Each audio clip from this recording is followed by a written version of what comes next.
Tree. అతి సాధారణమైన gas problems వాళ్ళ యొక్క క్వాలిటీ ఆఫ్ లైఫ్, అంటే కొంతమందికి నడవడం అంటే ఇంట్రెస్ట్, లేకపోతే కొద్దిగా ఎక్సర్సైజ్ చేయడం అంటే ఇంట్రెస్ట్, కొంతమందికి ఆహారం తీసుకోవడం అంటే ఇంట్రెస్ట్. వీటిని ఎంత బాధించబడతారంటే, ఒక చిన్న ఎగ్జాంపుల్, సూర్య గారు అని ఒక పేషెంట్ ఉన్నారు. ఆయనకి రోజుకి 10,000 స్టెప్స్ చేయాలనేది ఆయన టార్గెట్. సో అతనికి ఉన్నది సాధారణ కంప్లైంట్ ఏంటంటే తేపులు రావడం, అంతేనండి బర్పింగ్. సో ఆ ఒక్క దాంతో మీరు ఎన్ని నెలలుగా సఫర్ అవుతున్నారు?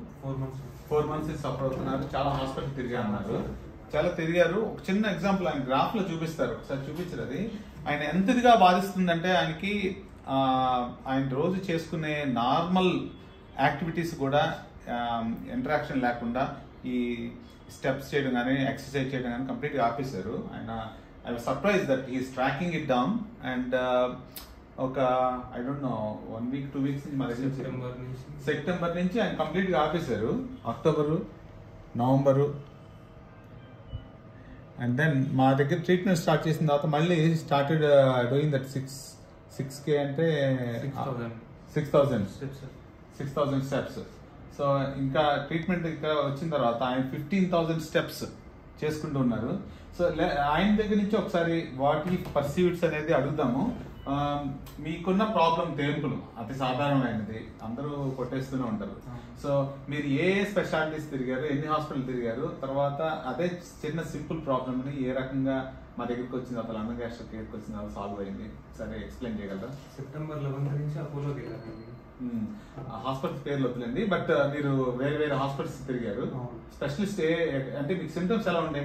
సిమ్టమ్స్ చెస్ట్ పెయిన్, బర్పింగ్, ఇంకా లెఫ్ట్ హ్యాండ్ పెయిన్ వస్తుంది బాగా, ఇంకా స్టమక్ అంతా ఒక గట్టిగా అయిపోతుంది, మోషన్ అనేది స్టిక్కీ వస్తుంది, ప్రాబ్లం. ఒక దాదాపు ఒక 5 గ్యాస్ట్రోఎంట్రాలజిస్ట్ కలిసాను, బట్ నాకు రిజల్ట్ ఏం కనిపించట్లేదు. అంటే వీక్ అయిపోతున్నా బాడీ, అరే నేను నడవలేకపోతున్నా, నా టార్గెట్ రీచ్ అవ్వలేకపోతున్నా, ఇంకా ఒక లేజినెస్, నడవాలన్నా కానీ భయం, ఇంకా అరే హార్ట్ కొట్టుకుంటుంది గ్యాస్ వల్ల, ఏంటి తగ్గట్లేదు అది ఇది అని చెప్పని ఇంకా cardiologist, neurologist, ayurvedic, homeopathy, allopathy, 3-4 అందరు వెళ్ళారు. తర్వాత నేను చూసాను మీకు September, October, November never had any exercise అని. మళ్ళీ ఇప్పుడు 6,000 స్టెప్స్ నుంచి 12,000 స్టెప్స్ వరకు వచ్చారు. And you are feeling comfortable. And with in 10 days time or what? 15 days. Interesting point ఏంటంటే, గుంతకల్ నుంచి ఈ పేషెంట్ ఆల్మోస్ట్ సిమిలర్ సిమ్టమ్స్. అంటే నేను చెప్పాల్సింది ఏంటంటే, అతి సాధారణమైన ప్రాబ్లము యాసిడ్ ప్రాబ్లమ్స్. ఇంకో పేషెంట్ ఏదో చిన్న వీడియో చూసి చాలా 100 కిలోమీటర్లు 300 కిలోమీటర్స్ నుంచి సేమ్ సిమ్టమ్స్ తోటి ఆయన వచ్చారు.